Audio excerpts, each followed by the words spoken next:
As soon as the shocking video of UnitedHealthcare CEO Brian Thompson's assassination on a New York City street went public, the left began turning the murderer into a folk hero. Before the shooter's identity was even known, progressives celebrated the act, inventing fictional backstories to glorify the killing as a form of noble revenge.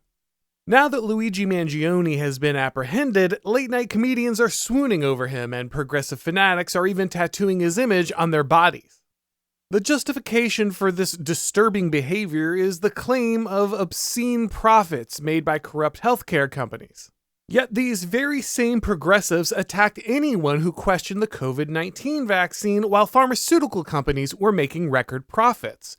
The disturbing truth is that the left harbors a deep appetite for political violence and celebrates anyone who harms its perceived enemies. From the very start, Thompson's murder stood out as bizarre. The video, which showed a calm, methodical killer shooting Thompson in the back, made it clear that it was no random street crime. Authorities launched a manhunt that ended when customers recognized Mangione at a McDonald's in Altoona, Pennsylvania. Police took him into custody without incident. The fallout has been equally strange. The Altoona Police Department received death threats for arresting Mangione, and the McDonald's location was flooded with negative online reviews. Meanwhile, false claims circulated, including a fabricated story that UnitedHealthcare had denied Mangione coverage for a critical back surgery. Progressives seized on this narrative, desperately twisting the assassination to fit their political agenda. Mangione had a broad online presence, but it did little to align him with any mainstream political movement. Far from being a desperate victim driven to violence, the alleged assassin came from a wealthy family, attended an elite private school, and earned an Ivy League diploma.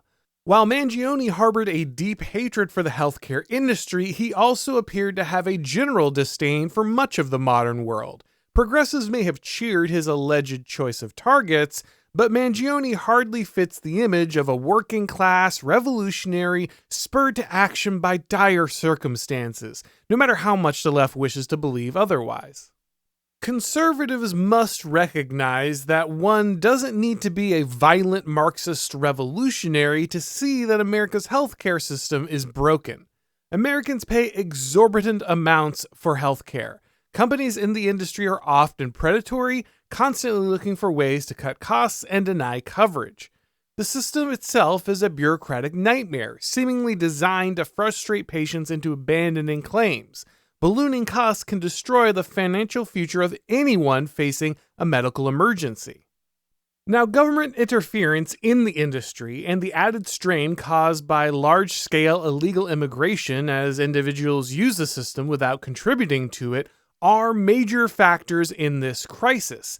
However, these factors alone can't fully explain the disastrous state of healthcare in the United States.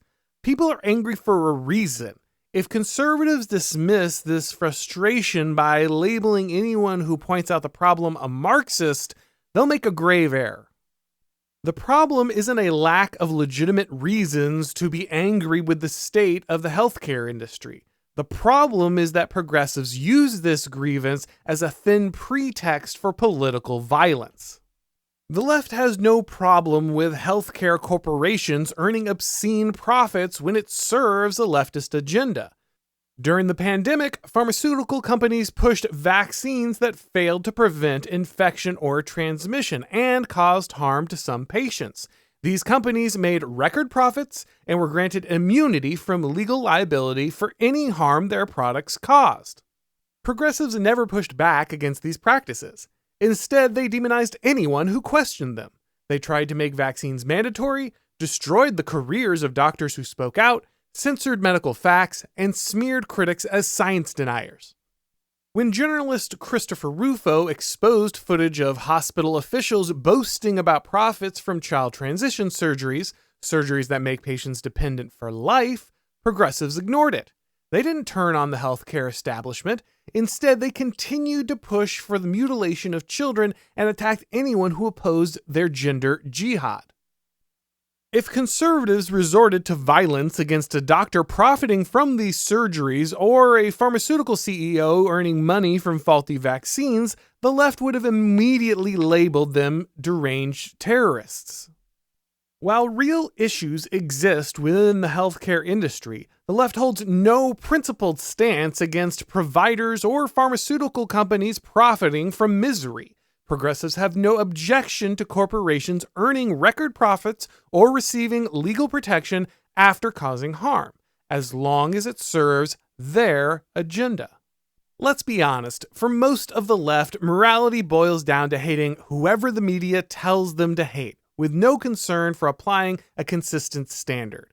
When a deranged assassin shot at Donald Trump, celebrities told progressives to cheer. So they did.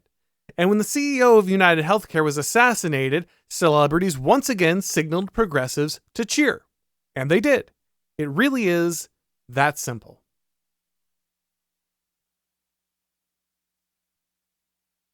Thanks to everybody for watching. If you enjoyed this video, go ahead and click like. And if you haven't subscribed yet, now is a great time to do so. If you'd like to get these broadcasts as podcasts, make sure to subscribe to the Auron MacIntyre Show on your favorite podcast platform. And when you do, leave a rating or a review. It really helps with the algorithm magic.